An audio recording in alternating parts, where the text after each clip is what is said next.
Oke, jadi rencananya untuk 2 kali pertemuan ini, jadi ini kan pertemuan pertama. Nanti insya Allah pekan depan kita ketemu lagi. Kita ketemu lagi di Zoom seperti ini.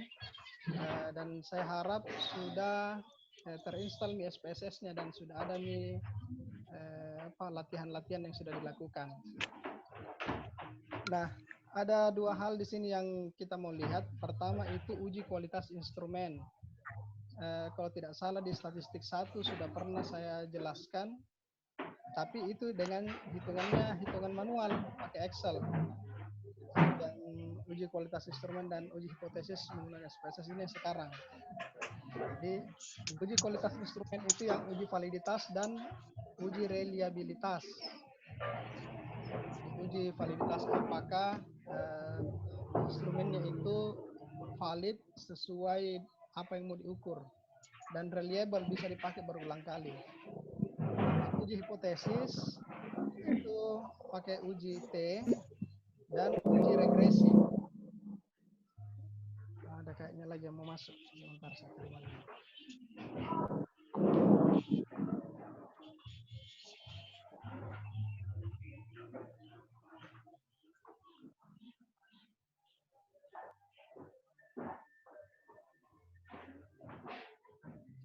Saya mute dulu supaya suaranya tidak mengganggu. Ada lagi yang baru, Marlina. Oke, kita lanjut. Di sini ini yang tidak ada di file yang saya bagikan. Jadi caranya kalau kita mau buka SPSS, kita klik itu logo Windows di sudut kiri bawah. Kemudian ini karena kebetulan saya punya SPSS versi 24. Jadi kita pilih IBM Statistik 24. Ya, ini kita lihat yang ini. Kemudian ini. IBM Statistiknya. Nah, setelah kita klik itu IBM Statistik, akan muncul layarnya seperti ini. Begini tampilannya kalau sudah terinstall itu IBM Statistik versi 24. Kita lihat di sini. Kayak Excel. Ya, kayak Excel di modelnya. Di atas itu ada file, ada edit. Kalau biasa aja buka Windows kan dihafal ini. File, edit, view, data, transform, analyze, direct marketing, grafik, utilities, extension, dan sampai di help bantuannya. Di bagian bawah ini hanya ada 2 sheet. Excel, kalau Excel itu banyak. Kalau Excel banyak. Kalau ini hanya 2 sheet-nya, ada data view, ada variable view. Ya. Kalau data view itu tempat untuk mengisi datanya. Kalau ini variable view. Jadi kita perhatikan yang kiri bawah itu, kalau dia berwarna orange itu latarnya itu tulisan, berarti itu yang aktif. Nah, beda coba kalau kita lihat data view, nah ini warna ini. Nah, kalau data view di kolom-kolomnya itu tulisannya var. Itu artinya variabel. Nah, di variable view itu di kolom pertama nama, tipe, width, decimal, label, value, missing, dan seterusnya sampai roll. Nah, ini 1, 2, 3, 4, 5 sampai seterusnya. Itu tempatnya kita mengisi nama variabel. Jadi nama variabel ini tidak boleh pakai spasi, harus lengkap terus intinya tidak boleh pakai spasi. Harus tersambung. Nah, kemudian setelah kita 2 itu tampil, nah, kemudian ada tampilan juga yang muncul, itu outputnya. Jadi langsung outputnya itu ikut juga terbuka. Karena hasil analisis itu akan masuk ke sini. Nah, oke, kita manage dulu karena ada suara gangguan. Saya mute dulu suaranya yang lain. Oke.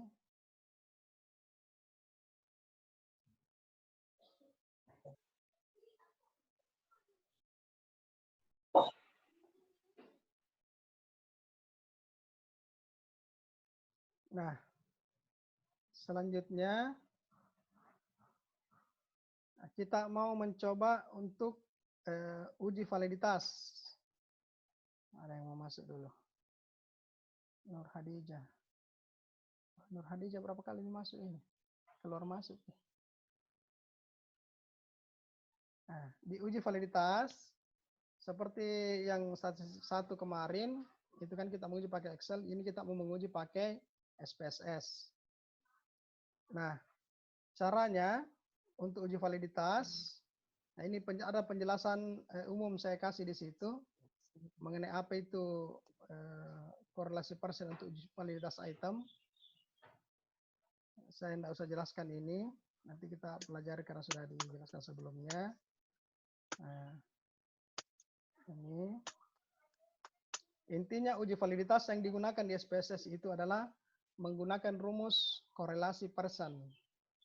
Korelasi Pearson ini yang dipakai di analisisnya.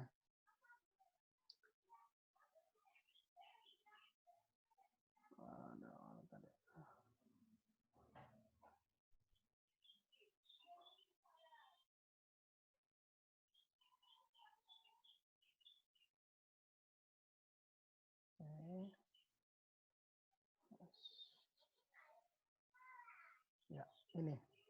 Nah, kita lihat di sini langkah-langkahnya kalau kita mau menguji validitas itu seperti yang tadi, ada data view, ada variable view. Nah, ini di variable view itu kita buat ada 5 variabel yang kita, contohnya ini, M1, M2, M3, M4, M5, kemudian ada total M. Artinya, di variable view itu kita buat M1 itu adalah pertanyaan item pertanyaan pertama. Di M2 item pertanyaan kedua. Jadi kita singkat saja ini jadi M1, M2, M3, M4, M5. Karena kita buat 5 pertanyaan. Rata-rata skripsi di Yapman itu ada 5 item pertanyaannya. Kemudian yang terakhir ada totalnya. Total M. Total M itu adalah jumlahnya ini. M1, M2, M3, M4, M5. Nah, kita buat itu. Kemudian masukkan nilai skor setiap jawaban item pertanyaan. Jadi misalnya ceritanya ini instrumen itu sudah dibagikan kepada responden. Jadi orang pertama, responden pertama itu M1, pertanyaan pertama mengenai motivasi 1 itu poinnya 5. Pertanyaan kedua poinnya 5. Pertanyaan ketiga poinnya 4. Pertanyaan keempat poinnya 3. Pertanyaan kelima poinnya 5. Jumlahnya 22. Nah, orang yang kedua yang dikasih angket M1 poinnya 4, M2 poinnya 5 dan seterusnya. Ini berurut terus sampai ke bawah. Nah, jadi nanti pada saat kita praktekkan nanti di SPSS kita coba seperti ini modelnya. Nah, selanjutnya kalau sudah kita mengisi itu sampai sesuai jumlah responden misalnya 25 atau 30. Nah, kemudian kita klik ini analyze. Pilih analyze. Ini saya kasih saja. Analyze. Setelah itu akan muncul ke bawah, kita pilih correlate. Setelah pilih correlate, kemudian ada tampil di sebelahnya lagi bivariate. Nah, setelah kita klik bivariate, akan muncullah kotak dialog seperti ini. Nah, akan muncul ini. Ada di kolom sebelah kiri yang sudah ada isinya variabel-variabel. Di kolom sebelah kanan yang masih kosong. Nah, kemudian kita pindahkan itu variabel item ke sebelah kanan. Caranya pilih variabel di sebelah kiri. Misalnya yang kita pilih itu motivasi ini M1, M2, M3, M4, M5 dengan total. Kita pilih key, pilih seperti biasa. Ada yang mau masuk lagi. Tunggu. Ada lagi. Nah, setelah kita pilih itu, saat M1 sampai M5 dengan totalnya, kita klik ini, tanda panah ke kanan. Tanda panah ke kanan.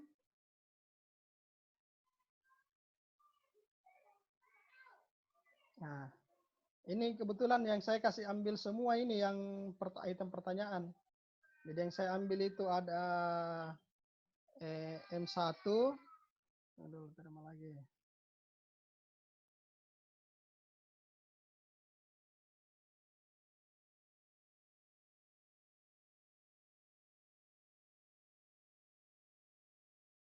Mati mikrofon Pak.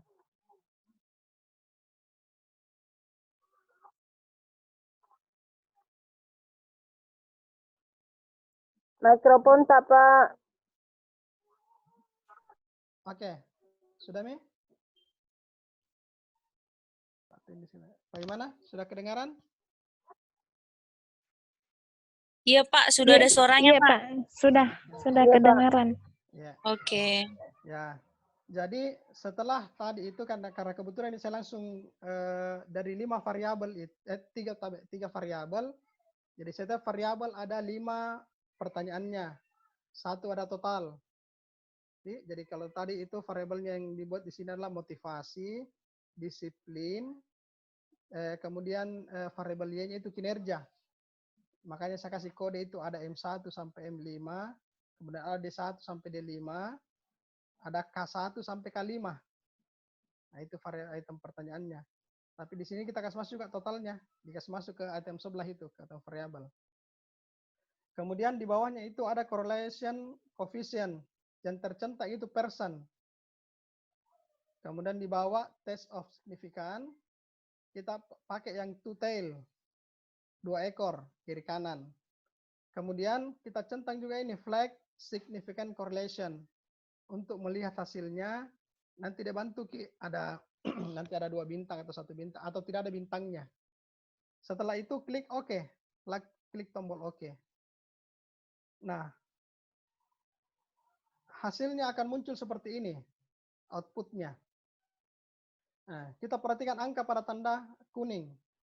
Misalnya ini yang motivasi, ada titik di depannya itu, ini berarti nilainya dia 0,512. Ada 2 tanda bintang. Nah, kita lihat keterangannya di bawah itu.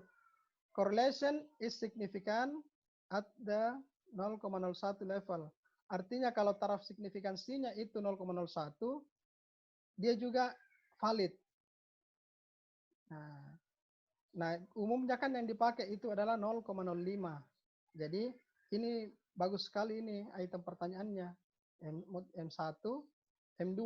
Kalau M3 valid juga, tapi dia hanya valid kalau signifikansinya 0,05. Pertanyaan nomor 4 itu tidak valid, karena tidak ada bintangnya. Nah, pertanyaan yang kelima valid juga, karena ada 1 bintang. Nah, itulah keputusan dari uji validitas. Nah, artinya dari 5 pertanyaan diberikan, ada 1 pertanyaan yang tidak valid. Yaitu pertanyaan nomor 4. Nah, kalau ada pertanyaan tidak valid begini, dia tidak dimasukkan lagi untuk analisis lebih lanjut. Jadi kalau mau dihitung, yang dipakai itu hanya pertanyaan 1, 2, 3, dan 5. 4 tidak masuk, karena tidak valid. Oke. Sampai di situ dulu. Kalau ada yang mau bertanya, atau karena waktunya kita terbatas, hanya 40 menit, saya jelaskan dulu semua deh. Nanti kalau bertanya bisa lewat WA, di grup saja. Oh iya, Pak. Supaya Iya, Pak. waktunya Iya, efektif ini. Pak, lanjut saja Pak. Iya. Saya terima dulu ini. Oke. Nah, sekarang kita masuk di uji reliabilitas. di sini ada beberapa penjelasan mengenai uji reliabilitas. Saya tidak usah jelaskan ini. Nah, saya langsung masuk ke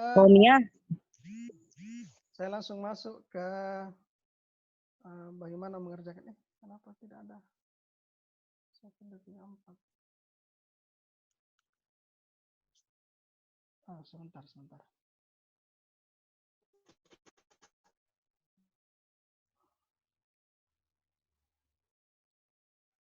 Kenapa tidak ada masuk? Reliabilitas. Oh iya. Oke. Yang diuji reliabilitas, tinggal 10 menit waktunya.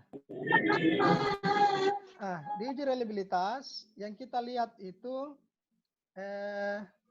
dari item-itemnya. Jadi caranya itu kan tadi ceritanya kita sudah kasih masuk ini M1, ada datanya toh? M1, M2, M3, M4, M5, total M, D1 sampai 5 dengan totalnya dan seterusnya. Karena kita sudah punya tadi datanya, kita langsung untuk analisis berikut reliabilitasnya itu klik analyze, kemudian pilih scale, lalu pilih reliability analysis. Sehingga akan muncul kotak seperti yang di bawah ini. Kotak seperti di bawah ini. Kemudian kita pilih lagi 5 item variabel, item pertanyaan. Tapi kalau yang tadi itu kita kasih masuk dengan totalnya, yang sekarang ini kita tidak kasih masuk totalnya, hanya item pertanyaannya. Setelah masuk itu, kita langsung klik tombol OK. Hasilnya itu akan seperti ini.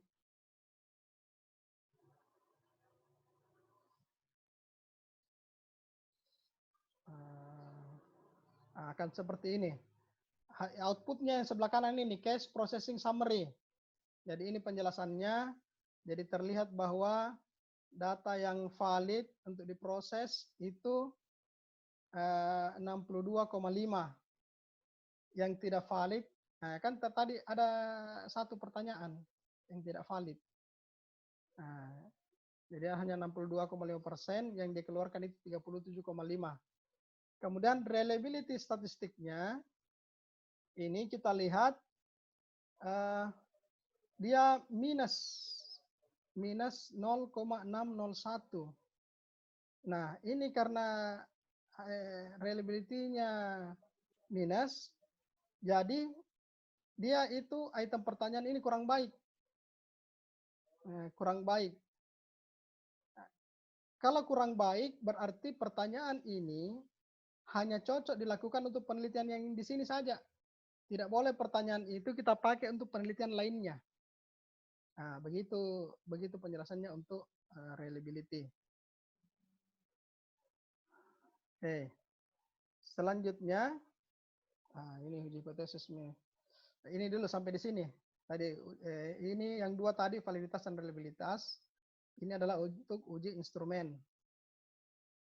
Sepertinya waktunya kita kurang ini. Ini saja dulu penjelasannya. Saya mau buka pertemuan baru lagi. Baru kita masuk lagi di situ. Supaya cukup lagi 40 menit. Jadi, karena waktunya sedikit mami nih, remaining time 6 menit. Saya stop dulu ini. Baru Suaranya tidak ada, Pak. Kenapa tidak dengar suaranya Bapak? Jaringanku ada di suaranya. Yang lain mungkin yang tidak. Aduh, jaringanku. Nanti balik juga jaringan. Kenapa ini? Ya. Beli jaringan. Iya, karena yang gratis ini hanya 40 menit. Jadi tadi dua penjelasan itu. Iya, lebih suaranya Pak. Cukup. Ya. Jadi kita keluar dulu ini meeting ini, kita buat meeting baru untuk masuk di materi uji hipotesis. Oke? Bisa bertanya nanti Pak. Ya. Kalau bertanya nanti. Boleh bertanya nanti, Pi. Karena iya. bisa WA saja bertanyanya. Supaya yang lain Pak. enak toh, lebih enak ya. Oke, Pak. Ya, Pak. Saya end meeting dulu. Ya. Ya.